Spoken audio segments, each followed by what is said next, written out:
Today, we are going to discuss an extremely important and commonly encountered topic in clinical medicine, angina pectoris. Angina is not just chest pain, it is a warning sign of underlying coronary artery disease and myocardial ischemia. Understanding its pathophysiology, types, clinical features, and management is crucial for both university examinations and real-life patient care. In this lecture, we will systematically break down angina from basic concepts to advanced management in a clear, exam-oriented manner.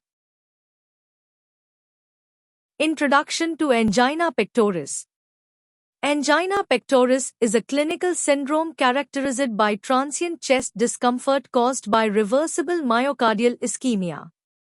Importantly, unlike myocardial infarction, angina does not result in irreversible myocardial cell death. It occurs due to an imbalance between myocardial oxygen supply and oxygen demand.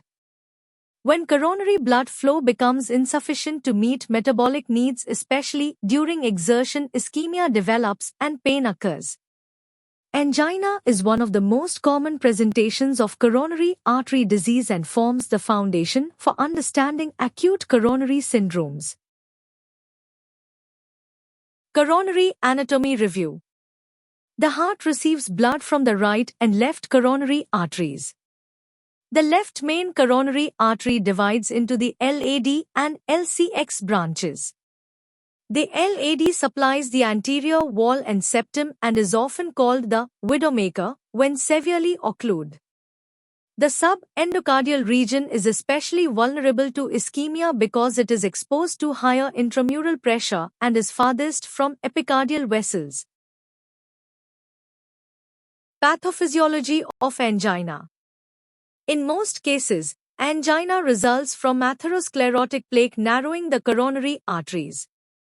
When stenosis exceeds approximately 70%, blood flow becomes insufficient during exertion. Ischemic myocardium switches to anaerobic metabolism, producing lactate and other metabolites. These stimulate sympathetic and sensory nerve endings, producing the characteristic chest discomfort. Types of angina. Stable angina occurs predictably with exertion and is relieved by rest or nitrates. Unstable angina is part of acute coronary syndrome and results from plaque rupture with partial thrombus formation. It may occur at rest and signals high risk of myocardial infarction. Variant angina, also called prinzmetal angina, is caused by coronary artery spasm and typically occurs at rest, often at night. Microvascular angina involves dysfunction of small coronary vessels and may present with normal angiography. Clinical features. Patients describe angina as pressure, heaviness, tightness, or squeezing in the retrosternal area. It may radiate to the left arm, jaw, shoulder, or back due to shared spinal cord segments. Stable angina typically lasts less than 20 minutes and is relieved by rest or sublingual nitroglycerin. Risk factors. Major risk factors include hypertension, diabetes, smoking, and hyperlipidemia. Elevated LDL cholesterol promotes plaque formation.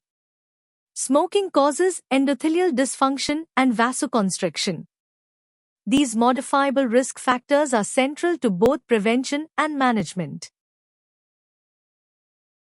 Investigations. Resting ECG may be normal, but during angina episodes ST segment depression may be observed. Stress testing helps provoke ischemia and detect functional limitations.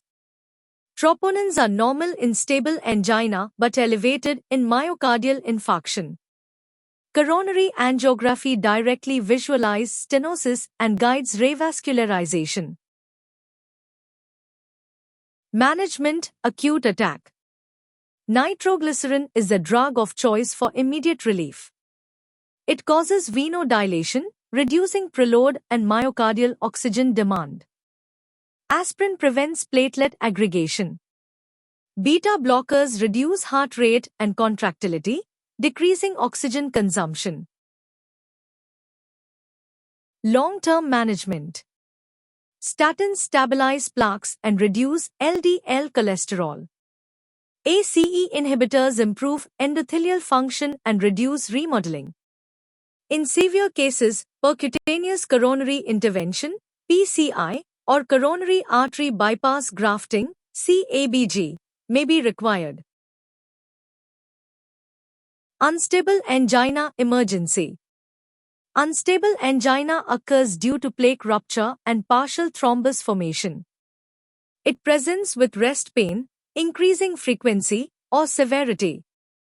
Immediate hospitalization and aggressive therapy are required to prevent myocardial infarction.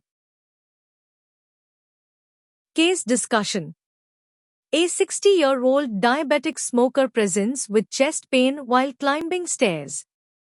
The pain subsides with rest within 5 minutes. This is classical stable angina. Management includes nitrates for acute relief, aspirin, statins, beta blockers, and strict lifestyle modification. Difference angina versus myocardial infarction. Angina involves reversible ischemia, whereas myocardial infarction involves irreversible myocardial cell death.